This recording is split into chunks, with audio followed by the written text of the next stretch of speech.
اعوذ باللہ من الشیطان الرجیم بسم اللہ الرحمن الرحیم الحمد للہ رب العالمین ثم الصلاة والسلام سیدنا و نبینا و مولانا ابو القاسم محمد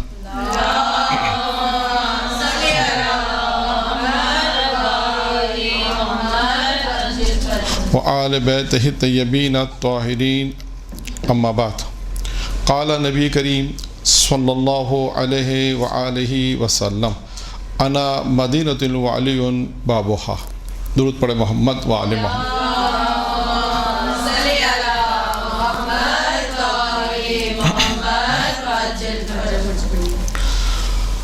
آج کا بابرکت دن ہے اور سب سے پہلے تمام مومنین مومنات کو بالخصوص ہم اپنے زمانے کے امام کو آج کے دن مولانا امیر المومنین علیہ السلام کی ولادت بسعادت مبارکباد پیش کرتے ہیں اور اس کے بعد اپنے درس کا آغاز کرتے ہیں.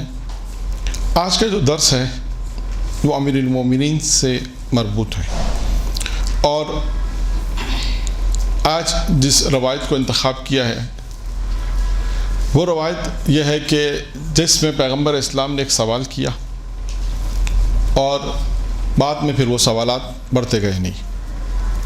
یعنی یوں کہیے کہ آج کا جو درس اس کا عنوان ہے کہ 10 بڑی نعمتیں امیر المومنین کی زبانی. 10 بڑی نعمتیں امیر المومنین کی زبانی. روایت اس طرح سے ہے کہ پیغمبر اسلام مسجد میں تشریف فرما ہے، صحابی بیٹھے ہیں. پیغمبر اسلام نے صحابیوں سے ایک سوال کیا. اللہ کے رسول نے سوال یہ کیا کہ تمام لوگوں سے سوال یہ پوچھا کہ یہ بتاؤ کہ اللہ کی سب سے بڑی نعمت کون سی ہے؟ اگر یہ سوال آپ سے ہی پوچھا جائے تو کیا جواب دیں گے؟ نہیں، پیغمبر اسلام ابھی ان لوگوں سے پوچھ رہے ہیں کہ شاید اس وقت البتہ امیر المومنین موجود ہیں، یعنی شاید ہو سکتا ہے کہ صریحاً اس وقت ولایت کا اعلان، کیونکہ غدیر سے پہلے کا واقعہ یہ. البتہ پہلے بھی پیغمبر اسلام نے اپنی زندگی میں کئی ایسے مواقع ہیں جہاں پر امیر المومنین کی معرفی کرائی ہے اور کئی دفعہ بھی یہ بھی کہا کہ یہ امیر المومنین کا تعارف بھی کرائے کہ یہ تمہارا مولا ہے. دین پر اسلام اور نہیں، یہ اب دیکھیں پیغمبر اسلام لوگوں سے پوچھ رہے ہیں، اپنے صحابیوں سے پوچھ رہے ہیں. اس ماحول کو آپ توجہ، اس ماحول کو ذہن میں رکھیے. آج کا ولایتی ماحول نہیں، ہاں اس سے کم وحدانیت بھی ہے، اس سے آگے ملتا جلتا ہے. وحدانیت تو نہیں کہہ سکتے، ہاں وجود، انسانی وجود. یعنی پیغمبر اسلام نے جب اب روایت بیان کرتا ہوں. پیغمبر اسلام نے سوال یہ پوچھا کہ تمام صحابیوں سے بتاؤ اللہ کی سب سے بڑی نعمت کون سی ہے؟ تو ہر صحابی نے اپنے اعتبار سے بیان کہا. کسی نے کہا کہ مال ہے، کسی نے کہا دولت ہے، کسی نے کہا عزت ہے. مختلف چیزیں جو لوگوں کی اپنی نگاہ میں تھیں انہوں نے ان چیزوں کو بیان کیا. جب پیغمبر اسلام کو اپنا مطلوبہ جواب نہیں ملا تو پیغمبر اسلام نے کہا یا علی تم بتاؤ اللہ کی سب سے بڑی نعمت کون سی؟ تو امیر المومنین نے ارشاد فرمایا اللہ کی سب سے بڑی نعمت ہے کہ اللہ نے انسان کو عدم سے وجود کا لباس بخشا. انسان کا یہ وجود میں آنا یہ سب سے بڑی نعمت ہے. دیکھیے یہ نعمت ہوگی تو باقی دوسری نعمتیں ہیں نا. اگر انسان نہیں ہے تو پھر ولایت بھی کیسے قبول کرے گا؟ تو جنت کے لیے کام کیسے کرے گا؟ آزمائش کیسے دے گا؟ تو امیر المومنین نے فرمایا کہ اللہ کی سب سے بڑی نعمت کون سی ہے؟ اس اللہ کی سب سے بڑی نعمت کیا ہے؟ انسانی وجود. یعنی عدم سے انسان کا وجود میں آنا، یہ وجود جو وجود انسان ہے یہ سب سے بڑی نعمت ہے. اور یہاں پر میں خود امیر المومنین کی بھی ایک روایت بیان کرتا چلوں جس میں امیر المومنین نے یہ انسانی وجود کو اللہ کے وجود کے اوپر بھی ثابت کیا. یعنی اللہ کا جو وجود ہے، دلیل لوگ دلیل مانگتے ہیں نا کہ اللہ کے وجود کی کیا دلیل ہے. تو امیر المومنین کے پاس ایک فلسفی آیا اور آنے کے بعد اس نے امیر المومنین سے ایک سوال پوچھا. اپنے شاگردوں کے ساتھ آیا اور کہا کہ میں علی سے ایسا سوال پوچھوں گا کہ وہ جواب نہیں دے سکے گے. یہ سوال اپنے شاگردوں سے کہا. اس کے بعد علی علیہ السلام کی خدمت میں پہنچے اور علی سے سوال کیا کہ بتائیے وجود خدا پہ کیا دلیل ہے. کیا سوال کیا؟ وجود خدا پہ کیا دلیل ہے؟ امیر المومنین نے کیا کہا؟ امیر المومنین نے اس سے سوال یہ پوچھا اور کہا یہ بتاؤ تیرا وجود ہے؟ پہلا سوال سمپل سوال پوچھا. امیر نے پوچھا بتاؤ تیرا وجود ہے؟ اس نے کہا میرا وجود ہے. میں کیسے اپنے وجود کا کیسے انکار کر، کیسے میں کہوں میں نہیں ہوں؟ تو میں ہوں. تو اس نے کہا کہ ہاں میرا وجود ہے. علی نے دوسرا سوال پوچھا کہ یہ بتائیے، علی کا یہ بتا کہ تیرا وجود خود بخود وجود میں آیا یا کسی نے اسے وجود دیا؟ کیا سوال پوچھا؟ میرا وجود میں آیا یا کسی نے وجود دیا؟ وہ وہاں سے اٹھا اور واپس آ گیا. تو شاگردوں نے کہا کہ تم تو یہ کہہ رہے تھے کہ تم علی سے ایسا سوال کرو کہ علی جواب نہیں دے سکیں گے، جواب تو تم نے نہیں دیا. تو اس نے کہا علی نے مجھے بولنے کا موقع ہی نہیں دیا. اور اس نے کہا کہ ماجرا کیا ہوا؟ ہم تو نہیں سمجھے. کہا دیکھو علی سے میں نے پہلا سوال پوچھا کہ بتاؤ، پہلا سوال یہ پوچھا کہ یہ بتاؤ کہ علی نے مجھ سے پوچھا تیرا وجود ہے، تو میں کیسے کہوں میں نہیں ہوں؟ مجھے کہنا پڑا کہ میں ہوں. میں نہیں کہہ سکتا کہ میں نہیں ہوں، تو مجھے کہنا پڑا کہ میں ہوں. علی کا دوسرا سوال کیا تھا کہ تیرا وجود خود بخود وجود میں آیا یا کسی نے اسے وجود دیا؟ تو میں فلسفی ہوں اور فلسفیوں کا قانون یہ ہے کہ کوئی چیز خود بخود وجود میں نہیں آتی. تو مجھے یہ کہنا پڑتا کسی نے مجھے وجود دیا. تو علی کا سوال وہ تھا کہ اس کو کس نے وجود دیا؟ پھر اگر میں کہتا وہ چیز خود بخود وجود ہے تو مجھے یہ کہنا پڑتا اس کو پھر کسی نے وجود دیا. تو بالآخر کہیں نہ کہیں جا کے مجھے کسی وجود پہ رکنا پڑتا. تو علی کہتا ہے وہی اللہ کا وجود. یہ امیر المومنین. تو اللہ کی سب سے بڑی نعمت کیا ہے؟ اللہ کی سب سے بڑی نعمت یہ کہ اللہ نے انسان کو عدم سے وجود بخشا. یہ وجود کا لباس اللہ نے انسان کو وجود کا لباس دیا ہے. کہا پیغمبر نے کہا یا علی تم نے بالکل ٹھیک کہا. اب بتاؤ اللہ کی دوسری بڑی نعمت کون سی ہے؟ اب اللہ کی دوسری بڑی نعمت کون سی ہے؟ امیر المومنین نے کہا اللہ کی دوسری بڑی نعمت یہ ہے کہ اللہ نے ہمیں نباتات اور جمادات کی طرح نہیں بنایا. اللہ نے ہمیں نباتات اور جمادات کی طرح نہیں بلکہ ہمیں ایک روح اور جسم دیا ہے، جان دی، ایک بدن دیا ہے. ہمیں ایک روح، اللہ نے روح عطا کی ہے اور ایک جسم دیا ہے. آپ دیکھیں یہ روح اور جسم یہ جو جان ہے انسان کی، آپ دیکھیں یہ دو چیزیں ہیں. روح کیا ہے؟ نظر نہیں آتی لیکن انسان کے اندر روح موجود ہے. یہ جسم ہے جو سامنے نظر آتا ہے، جس میں جان ہے، جو باڈی حرکت کرتی ہے. فزیکلی طور پہ انسان عبادت کرتا ہے، نماز پڑھتا ہے، روزے رکھتا ہے، ساری عبادت فزیکلی طور پہ انسان انجام دیتا ہے. یہ اس کے جسم جو باڈی اللہ نے دی ہے یہ وہ. اب یہاں پر بھی خود امیر المومنین علی بن ابی طالب علیہ الصلوۃ والسلام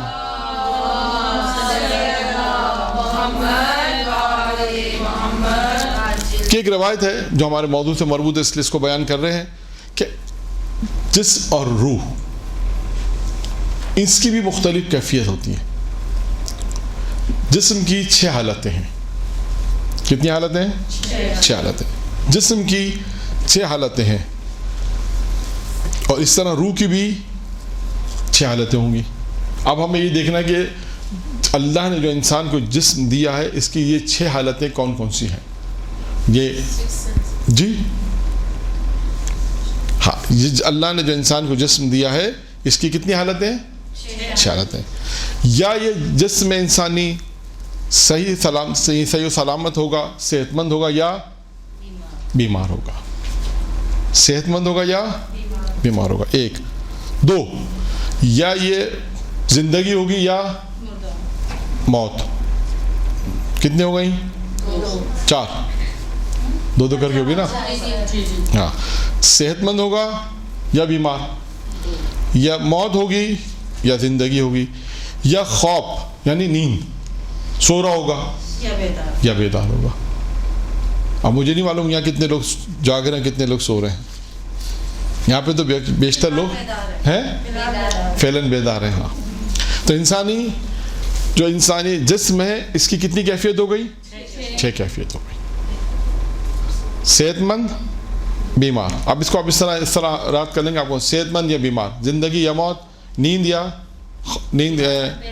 بیداری، خواب یا بیداری. خواب سونے کو کہتے ہیں.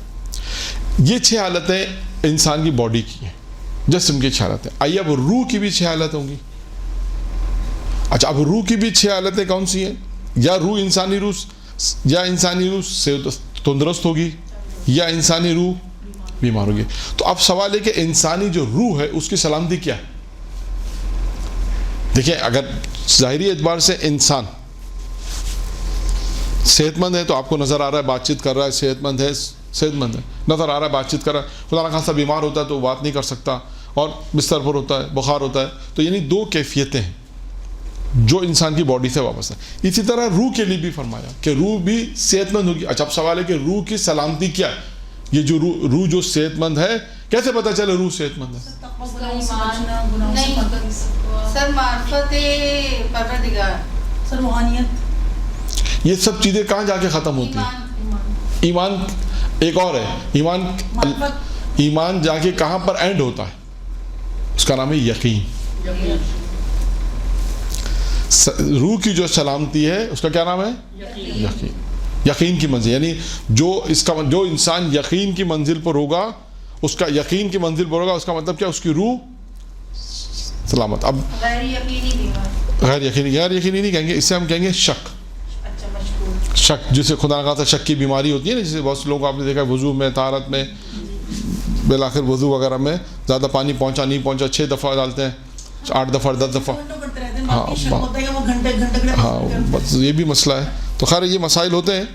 تو یا یہ شک ہوگا طہارت وغیرہ کا، یا انسان کے ایمان کا شک ہوگا یہاں پر. یعنی انسان کی روح، یا تو یہ بھی ہو سکتا ہے کہ انسان کی روح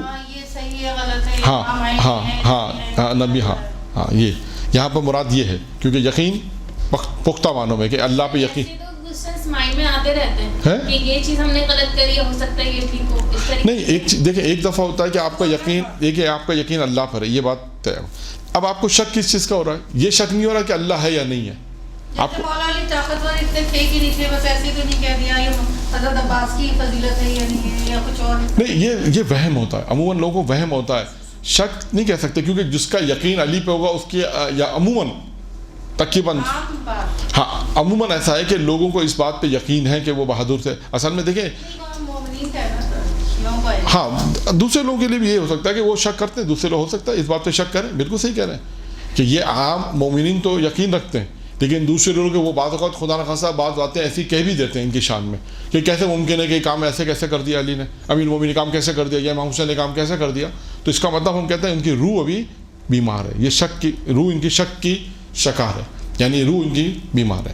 یعنی یہ بتانا چاہتے ہیں امیر المومنین روایت میں یہ بتانا چاہتے ہیں کہ روح کی بھی جو 6 صورتحال ہیں جو جسم کی طرح ہیں، تو وہ کیا صورتحال ہے، کنڈیشن کیا ہے؟ جیسے بدن تو آپ کو نظر آ رہا ہے، سوتا ہوا نظر آ رہا ہے کہ بدن سو رہا ہے خواب میں مثلا، یا تندرست ہے. تو روح کیسے تندرست ہوگی؟ کیسے پتہ چلے کہ انسان کی روح بھی تندرست ہے؟ یہ کیسے پتہ چلے گا؟ امیر نے فرمایا روح کی تندرستی انسان کے یقین پر. جس آدمی کا اللہ پہ یقین، رسول پہ یقین، ولایت پہ یقین، قیامت پہ یقین، ان چیزوں پہ جن کا یقین ہو کہ ہاں یقین. دیکھیں بہت سے لوگ یقین پختہ ہوتا ہے. ابھی وقت نہیں ہے ورنہ میں آپ کو اشارہ کر دوں ایک واقعے کا. آپ نے سنا روح الحیات میں اللہ مجلسی نے لکھا، یہ روایت بھی روح الحیات میں جو میں بیان کر رہا ہوں، یہ 10 نعمتوں والی روایت، یہ بھی اللہ مجلسی نے روح الحیات میں لکھی. وہ یہ روایت بھی یقین کہ پیغمبر اسلام جب اپنے صحابیوں کے ساتھ نماز ظہر کے بعد کہتے ہیں نکلے باہر، کیا دیکھا کہ ایک شخص نے اپنے قمیض یا کرتا اتارا ہوا ہے اور زمین پہ اس عرب کی گرمی شدید دھوپ میں زمین پر اپنے آپ کو مسل رہا ہے، لیٹ رہا ہے. تو اللہ کے رسول نے پوچھا تو کیا کر رہا ہے؟ تو کہا میں اپنے نفس کو مزہ چکھا رہا ہوں. پھر اللہ کے رسول سے سوالات کی، کہا کہ میں جنت کو بھی دیکھ رہا ہوں، جنت میں لوگوں کو نعمتیں جو وہ دیکھ رہا ہوں، جہنم میں دیکھ رہا ہوں کہ لوگ کے ساتھ جب آنکھیں بند کرتا ہوں اور آنکھیں کھولتا ہوں سارے مناظر دیکھتا ہوں. یہ میں آپ کو سرسری سے واقعہ سنا رہا ہوں جو. تو اس وقت اللہ کے رسول نے اپنے صحابیوں سے کہا کہ یہ یقین کی منزل پہ پہنچ گئے. کتاب خود ایک کتاب کا نام ہے آیت اللہ دستگیر کی کتاب، اس کا نام ہی یقین رکھا ہے. اس میں دیکھیں یقین کے واقعات ملیں گے آپ کو، یقین کسے کہتے ہیں، خود ایک موضوع ہے یقین. تو یقین وہ چیز ہے جو انسان ایک پہنچتا ہے، جیسے یعنی سلامتی روح، یعنی اس کا مطلب کیا ہے؟ یقین. وہ آدمی یقین کی منزل پر ہے، نمبر 1. نمبر 2، اس کی روح اگر بیمار ہے تو اس کا کیا مطلب ہے؟ شک میں مبتلا ہے، یعنی عقائد کے اعتبار سے. نمبر 3، انسان کی